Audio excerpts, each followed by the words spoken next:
Shalom, I'm Eddie Chumney of Hebraic Heritage Ministries, and we welcome you to this week's Focus Israel Report. In this week's report, we're going to be sharing with you a subject which is of much interest to many believers in Yeshua as the Messiah all over the world, and that is the rebuilding of the temple in the end of days. We're told in Zechariah in chapter 6 and verse 12 that it is the Messiah who is going to rebuild the temple, as it is written. And speak unto him, saying, Thus speaks the Lord of hosts, saying, Behold, the man whose name is the branch, and he shall grow out of his place, and he shall build the temple of the Lord. Or the branch is a title for the Messiah. The temple of the Messianic era is outlined in Ezekiel in chapter 40 through chapter 48. And in Ezekiel chapter 43, in verse 7 it says, And he said unto me, Son of man, the place of my throne, and the place of the soles of my feet, where I will dwell in the midst of the children of Israel forever. So we are told that the throne of the temple is the place where the Messiah will rule and reign from during the Messianic era. The way in which the Messiah is going to be teaching the Torah to all nations, Isaiah chapter 2 and verse 3, is by teaching the outline of the temple and how it teaches about the Messiah, our personal relationship with him, and the ways of the kingdom of heaven. In Ezekiel in chapter 43, in verses 10 through 12, it is written, Son of man, show the house to the house of Israel. The house is the temple. Show the house, the temple, to God's people, that they may be ashamed of their iniquities, and let them measure the pattern. And if they be ashamed of all that they have done, show them the form of the house, the fashion thereof, the going out, the coming in, all the forms, and all the ordinances thereof, and all the laws, and write it in their sight, that they may keep the whole form thereof, and all the ordinances, and do them. This is the law of the house. What is the law of the house? To show the house, that is the temple, to the house, that is the people of the God of Israel. Show them the form, the fashion, the going out, the coming in, and all the ordinances.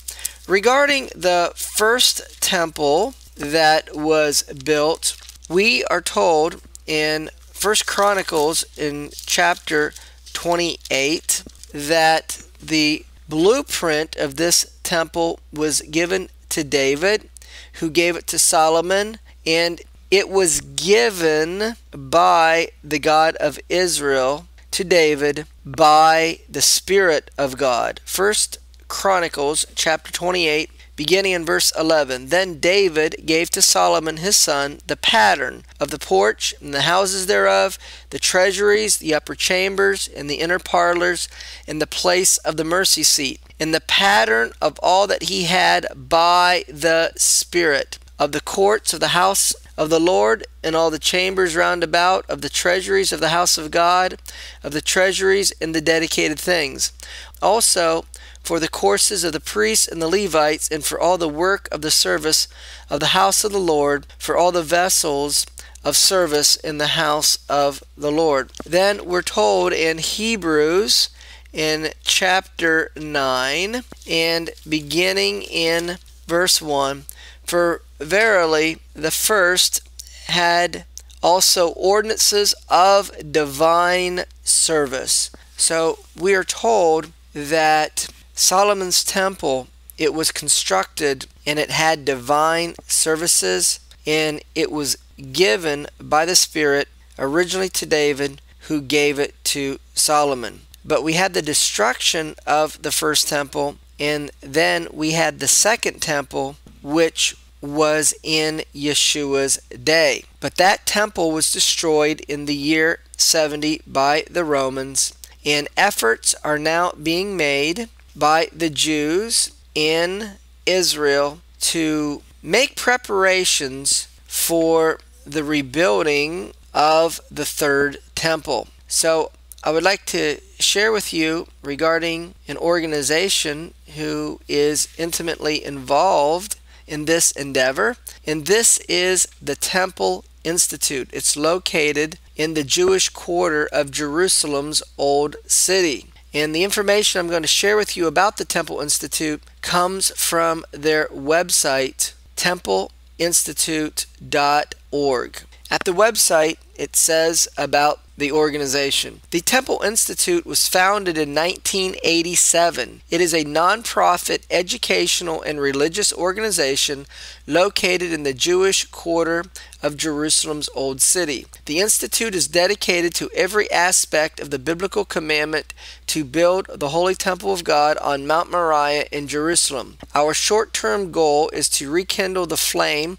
of the Holy Temple in the hearts of mankind through education. Our long-term goal is to do all of our limited power to bring about the building of the Holy Temple in our time. Thus, the Institute's efforts include raising public awareness about the Holy Temple and the central role that it occupies in the spiritual life of mankind. The many areas of activities conducted by the Institute combine research, seminars, publications, and conferences, as well as the production of educational materials. The Temple Institute has a research department that consists of a team of rabbis, scholars, scientists, and other experts in various fields, and they are presently occupied with the study of various temple-related subjects. The results of these studies are published periodically by the Temple Institute. The conclusions of this research form the basis for the creation of the sacred vessels and priestly garments that are fashioned by the Institute's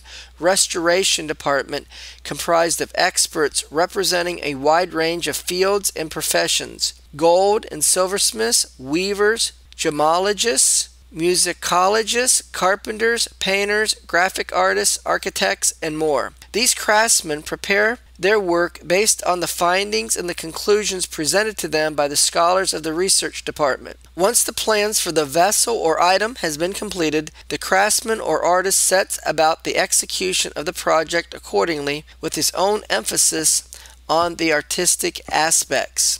The Institute has begun to restore and construct the sacred vessels for the service of the Holy Temple. These vessels, which God commanded Israel to create, can be seen today at the Temple Institute's headquarters in Jerusalem. They are made according to the exact specifications of the Bible and have been constructed from the original source materials such as gold, copper, silver, and wood. These are authentic, accurate vessels, not merely replicas or models. All of these items are fit and ready for use in the service of the Holy Temple. Among the many items featured in the exhibition are musical instruments played by the Levitical choir, the golden crown of the high priest, and gold and silver vessels used in the incense in sacrificial services. After many years of effort and toil, the Institute has completed the three most important and central vessels of the divine service, and they are the seven-branched menorah made of pure gold, the golden incense altar, and the golden table of the showbread. The Institute is currently creating the sacred uniform of the Kohen Hagadol, or the high priest. This project, the culmination of years of study and research, has been underway for several years.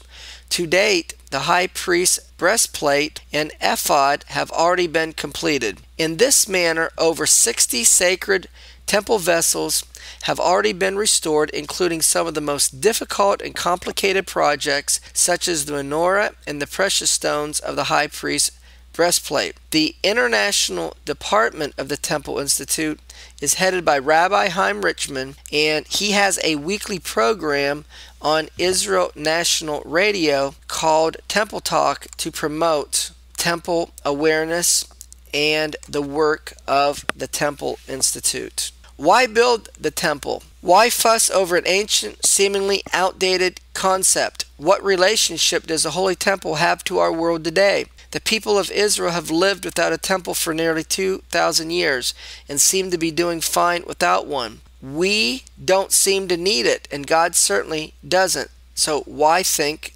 about rebuilding the temple? The Jewish people accepted the yoke of heaven, the structure of their relationship with the Creator and their spiritual responsibility at Mount Sinai. This relationship is based on Israel's acceptance and fulfillment of the Torah's 613 divine commandments.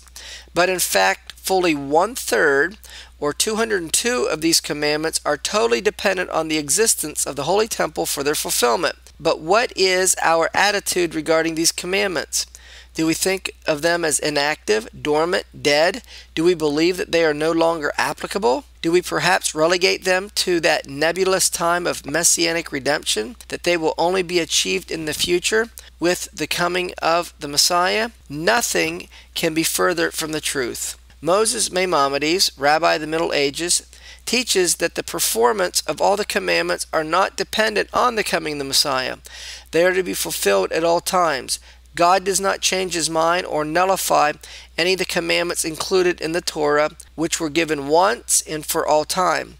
In lieu of temple service, we may observe various remembrances of these commandments, but that is all they are, merely gestures of nostalgia. Sadly, much of our contemporary attitudes regarding the Holy Temple are a reflection of our own spiritual bankruptcy and alienation from the spiritual underpinnings of true Torah knowledge and faith.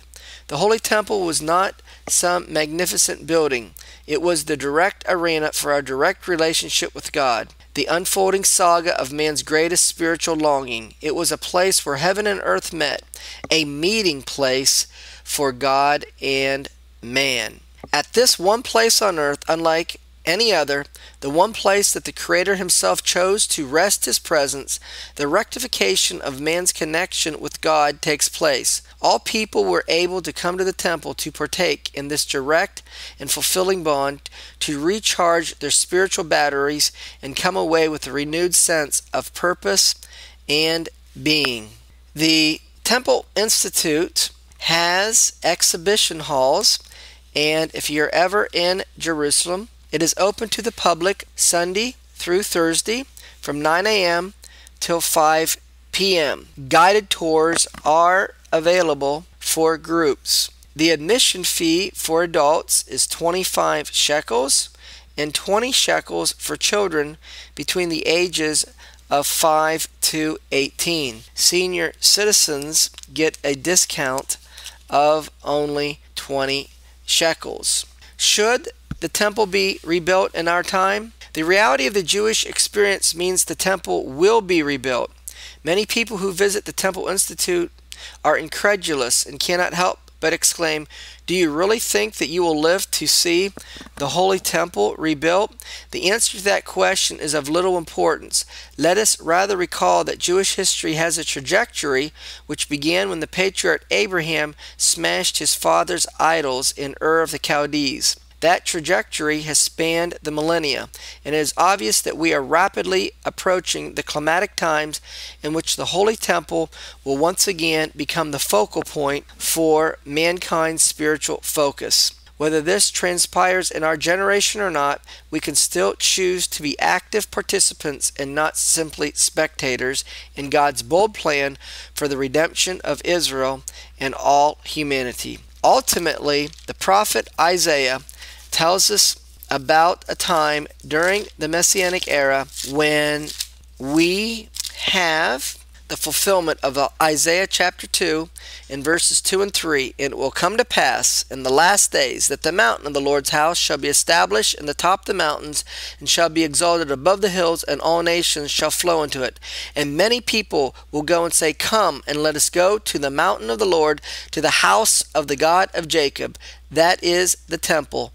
And he will teach us his ways, and we will walk in his paths. For out of Zion shall go forth the Torah, and the word of the Lord from Jerusalem."